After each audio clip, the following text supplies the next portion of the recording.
There's a reason 1 in 10 people will join a cult in their lifetime. And psychology has known about it for decades, they just haven't told you. Imagine a world where your deepest desires, your most cherished beliefs, aren't entirely your own. Where the choices you make, the people you trust, are subtly guided by forces you can't even see. This isn't science fiction. It's the quiet, pervasive power of psychological influence. We encounter it every day. In the slick advertisements promising happiness in a bottle. In the charismatic leader inspiring fervent devotion. In the carefully crafted narratives that shape public opinion. But how does it actually work? What are the hidden levers that move human minds? For years, psychologists have studied the art and science of persuasion. Not just the gentle nudges, but the profound shifts in belief and behavior. They've looked at how a single idea, repeated relentlessly, can become truth.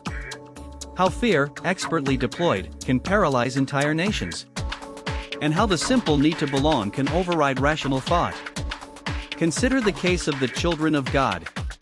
A religious cult that rose to prominence in the 1970s, promising spiritual enlightenment and liberation. But beneath the surface of communal living and divine purpose, lay a disturbing reality. Leaders within the group employed a sophisticated array of psychological tactics to ensure absolute obedience. One key technique was love bombing.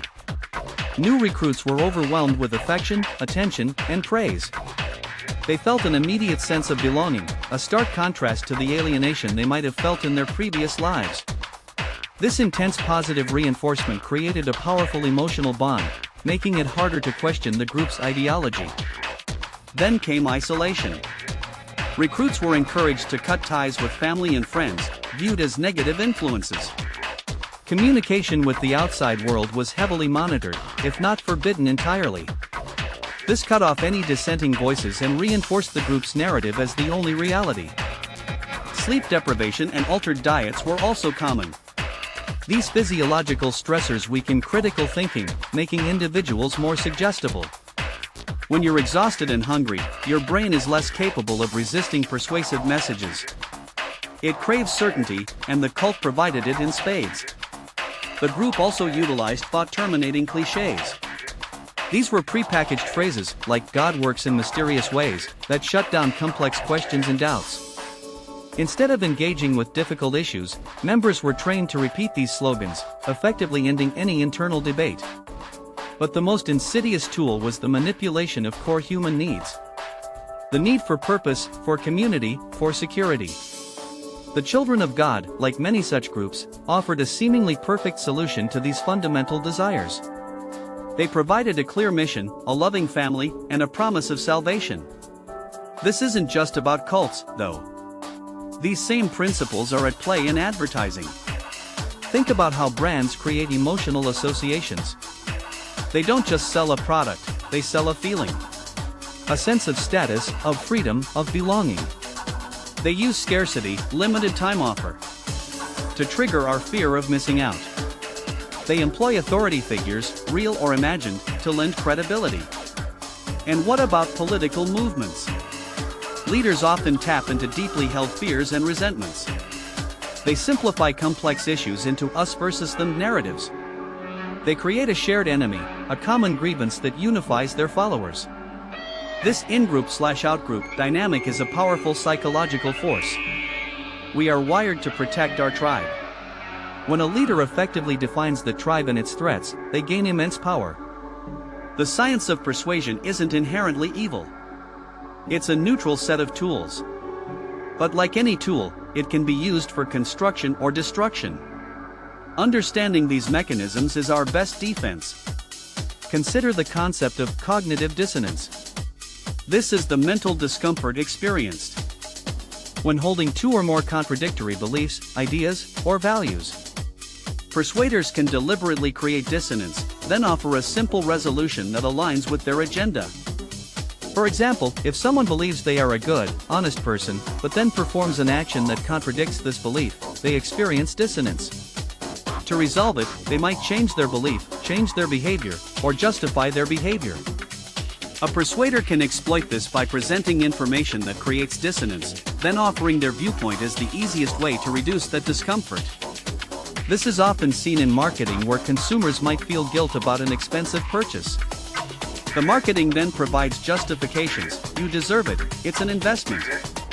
These messages help reduce the dissonance between the action and their self-perception. Another powerful tool is the foot-in-the-door technique.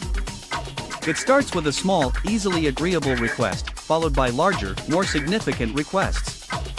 Once you've agreed to the small request, you feel a sense of commitment and consistency. To refuse the larger request would create cognitive dissonance, so you're more likely to comply. Think about how this plays out online. A petition to sign, a simple like on a post, then a request for a donation, then a call to attend a rally. Each step builds on the last, making it progressively harder to say no. The principle of reciprocity is also key. We feel obligated to return favors. Advertisers offer free samples. Cults offer community and support. Leaders offer promises of a better future. When someone gives us something, we feel a subconscious urge to give something back. This can be money, loyalty, or belief. The mere exposure effect is another subtle influencer. The more we are exposed to something, a brand, a logo, an idea, the more familiar and likable it becomes, even if we initially had no strong feelings about it. This is why repetitive advertising works. It's not always about a clever message, it's about sheer repetition building a sense of comfort and trust.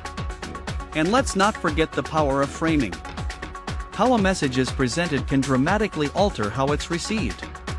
Presenting a medical procedure with a 90% success rate sounds far more appealing than one with a 10% failure rate, even though they mean the same thing. This subtle shift in perspective can sway decisions. The ultimate goal of these techniques is to bypass your critical thinking. To get to your emotions, your subconscious desires, your primal fears. It's about creating an automatic response, a conditioned reaction. Consider the Jonestown Massacre. Over 900 people died in a mass suicide orchestrated by Jim Jones. Jones was a master manipulator. He created a self-contained world, isolated from external information. He fostered extreme dependence, controlling every aspect of his followers' lives, food, housing, communication, even their sense of reality. He used a potent cocktail of fear, religious fervor, and manufactured crises to maintain control. When Jones ordered his followers to drink cyanide-laced Kool-Aid, many complied without question. They had been conditioned over years to trust his word above all else, even their own survival instincts. Their critical faculties had been systematically dismantled. This is the dark side of psychological influence. It's the erosion of individual autonomy. It's the surrender of independent thought. But here's the crucial insight: these aren't magical powers. They are predictable patterns of human psychology. They exploit universal human needs and cognitive biases. And the most effective persuaders understand this. They don't just sell, they make you want to buy. They don't just lead, they make you want to follow. The key to resisting this influence isn't cynicism. It's awareness. It's recognizing the tactics as they are being used.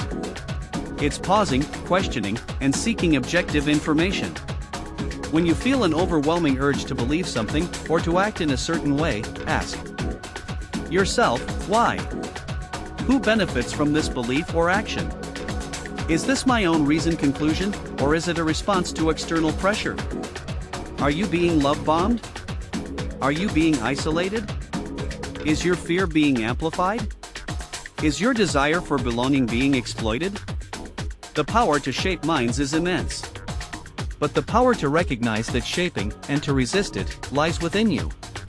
The next time you feel that pull, that undeniable urge, remember this: your mind is your own. But it requires vigilance.